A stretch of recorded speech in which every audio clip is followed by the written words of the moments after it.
Alors, c'est parti, on se remet ça sur le côté.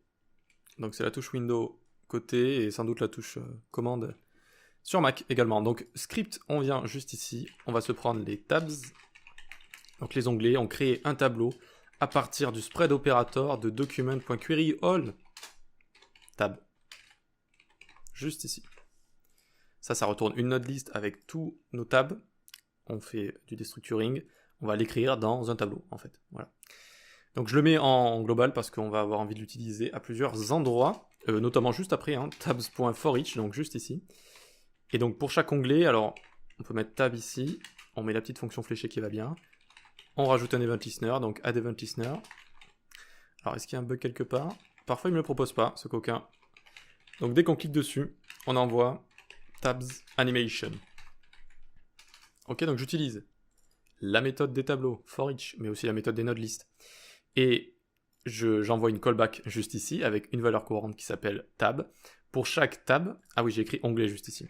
Pour chaque tab, donc pour chaque tab du tableau, eh bien, je suis à l'écoute d'un événement, lequel clique. Si je clique dessus, ça renvoie la fonction tabs animation. Donc il faut la créer. Fonction tabs animation. Je prends l'objet d'événement E qui m'est fourni par add event listener. D'accord. Est-ce que je peux zoomer un petit cran? Allez, on tente. Donc pour commencer, on va prendre tous les contents ici, avec tab contents est égal document.query all, et on prend tous les tab content. D'accord, donc on fait la même chose qu'au-dessus, mais vu que tab content j'utilise seulement dans la fonction, je la mets dans la fonction, dans la portée de la fonction. Ensuite ici, const index to remove, donc l'index à enlever. Je l'appelais comme ça parce qu'il faut trouver l'index à enlever, c'est l'index qui possède la classe active. Donc on fait tabs.find index, le tab qui contient, donc tab.classlist.contains active tab.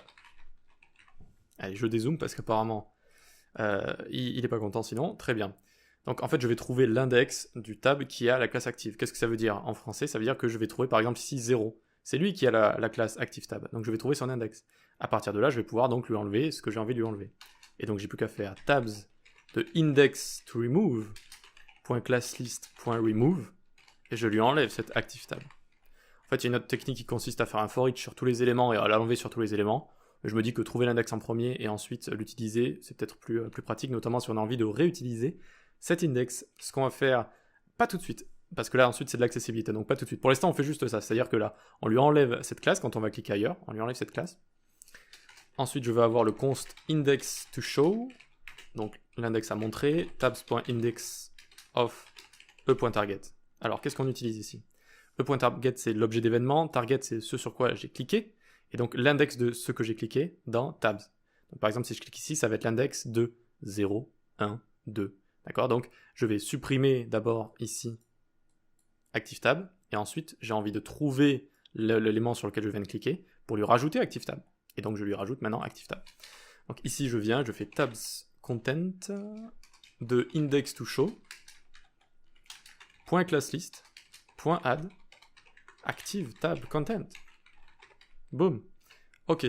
Ok, donc on n'a pas tout à fait terminé pour l'animation. Il nous faut aussi remove active tab depuis le contenu. Donc ici on peut faire Shift Alt flèche du bas, ça va dupliquer. Et donc pour ce faire ici on prendra tabs content de index to remove toujours. Et on va remove la classe active tab content juste ici. D'accord? Donc on remove bien toutes les classes qu'il faut, à la fois depuis le bouton et depuis le contenu, pour que ça disparaisse aussi. Et il faut l'ajouter aussi aux deux endroits. Donc ici, on peut faire un tabs, du coup, avec index to show, d'accord? Tabs avec index to show, et on lui rajoute active tab. Voilà, là c'est bon, c'est parfait. Donc d'abord on trouve l'index ici de notre tab à enlever, donc on enlève également ce qui correspond, donc le contenu qui correspond. Ensuite on regarde ce qu'il faut montrer, on trouve l'index de ce qu'il faut montrer, on montre ici notre bouton et on montre notre contenu. Voilà. Donc je clique, hop, et ça fonctionne. Regardons la console, si elle nous dit quelque chose, tout va bien, et ça fonctionne, et on a notre petite animation qui vient du fait que ici on a notre visibility visible et opacity 1, ici on a opacity 0 et visibility hidden, et on a notre transition sur opacité. Donc c'est-à-dire que ça va passer de visible à invisible, etc. Mais également ça va transitionner sur notre opacité, ce qui va créer une légère animation. Je vous conseille de rester sur du 0,4, hein, n'allez pas plus haut, ne faites pas des animations trop lentes. Voilà, c'est très bien, donc c'est bon, on a fait notre JS est là, notre CSS aussi, on a tout ça.